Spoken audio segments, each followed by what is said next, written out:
Bonjour et bienvenue sur la chaîne. Moi c'est Marine et aujourd'hui je vous présente le recueil d'aventures de Wan Chitong du jeu de rôle Avatar Légende. Tout comme le livre de base, c'est un beau livre relié et il coûte 35 € en magasin.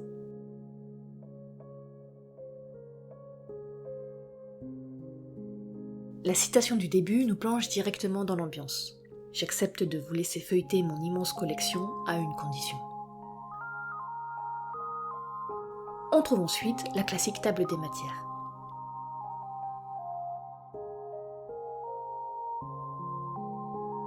Chaque chapitre est précédé par un encadré dans lequel l'esprit de Wan Chitong, gardien de la bibliothèque, s'adresse à vous. C'est une amusante manière de résumer le chapitre avant que vous le lisiez et, en tant que MJ, cela donne des indices sur la façon de l'interpréter en jeu. Le chapitre 1 explique ce qu'est la bibliothèque des esprits, où elle se trouve, et le lore général la concernant.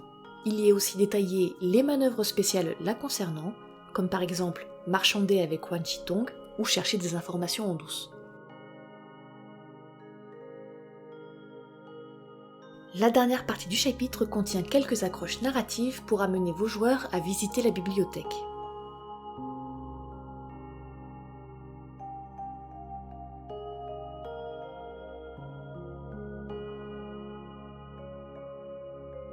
Le chapitre 2 se concentre sur les personnages légendaires que vous pourrez rencontrer en fonction de l'ère à laquelle vous jouez.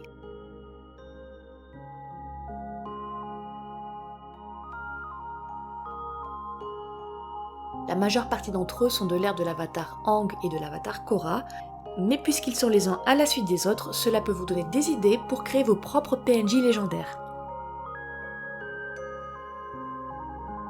Le chapitre 3 présente 4 nouveaux livrets de personnages, chacun illustré à la manière du livre de base. Il y a l'ancienne,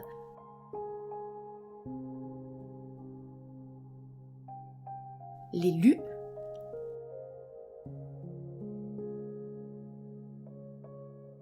la lame, je trouve l'illustration incroyable avec sa maîtrise de la terre, et enfin le pont. J'ai commencé à préparer une vidéo sur les différents archétypes du jeu et donc pour ne pas rater les prochaines vidéos, je vous invite à vous abonner. Les chapitres suivants sont des aventures. Terre et Racine se déroulent à l'ère de l'avatar Kyoshi et plus particulièrement à Ba Sing Se. Les enfants de l'ambassadrice de la Nation du Feu ont été enlevés. Elle a commissionné ses propres gardes pour les retrouver car elle ne fait pas confiance à l'unité anticorruption du royaume de la Terre.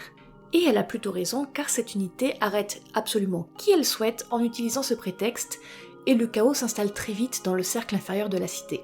Rangi, PNJ légendaire, sait que la situation va très vite dégénérer si rien n'est fait. Et elle vous charge de veiller à la stabilité du cercle inférieur de la cité jusqu'à ce qu'elle revienne avec l'avatar Kyoshi. Vous trouverez également 5 personnages pré-tirés, chacun avec leur passé et leurs principes, à vous de les utiliser tels quels ou de vous en inspirer. Le chapitre 5 est une aventure se déroulant pendant la jeunesse de l'avatar Roku. Feu et Soufre débutent dans la Nation du Feu alors que tous les pays se rassemblent pour le sommet des 4 nations et le symposium technologique. L'atmosphère y est tendue et dès l'ouverture des pourparlers, la représentante de la Nation du Feu annonce que plusieurs caisses d'un métal précieux a été dérobée à sa nation. À défaut de trouver le coupable, elle est prête à prendre des mesures extrêmes. L'enseignant de la maîtrise de l'eau de l'avatar Roku vous charge de mettre la main sur le voleur avant que ça ne dégénère. Et comme pour le chapitre précédent, vous trouverez 5 personnages pré-tirés.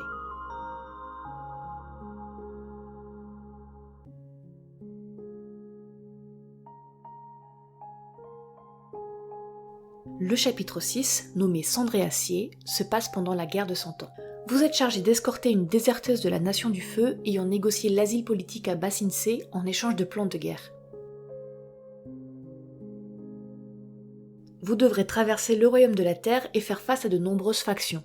Le voyage à travers le pays ravagé par la guerre ne s'annonce pas facile et de nombreux défis moraux vous attendent.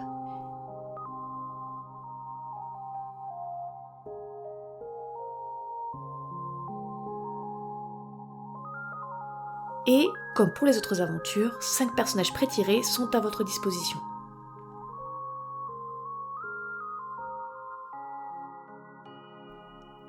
Air et Vent, le chapitre 7 de ce livre, est une aventure à l'ère de l'Avatar Aang, quelques années après la fin de la série. Si vous avez lu les BD, ça se déroule après le tome 6, Déséquilibre. Les joueurs sont abordés par une maîtresse de la Terre qui est recherchée pour vol. C'est une archéologue qui étudie le temple de l'ère de l'Est et qui s'est enfuie quand l'entreprise Air Perruche lui a dévoilé ses intentions, vendre ses découvertes au plus grand prix.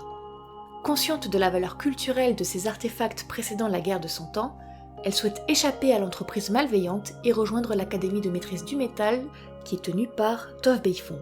Ce PNJ maîtrise le métal d'ailleurs et peut-être que votre joueur pourra débloquer de nouvelles techniques à ses côtés.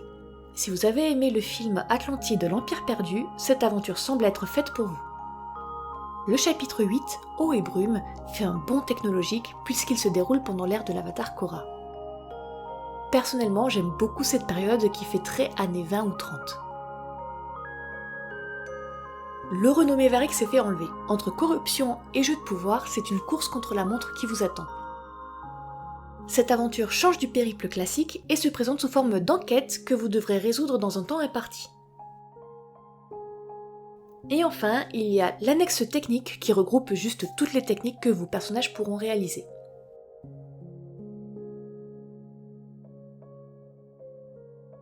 En conclusion, ce livre est un excellent complément au livre de base, particulièrement si vous avez du mal à créer des aventures de toutes pièces. N'oubliez pas de laisser un pouce bleu sur la vidéo et un emoji tempête dans votre commentaire. Sur ce, je vous dis à la prochaine fois. Ciao!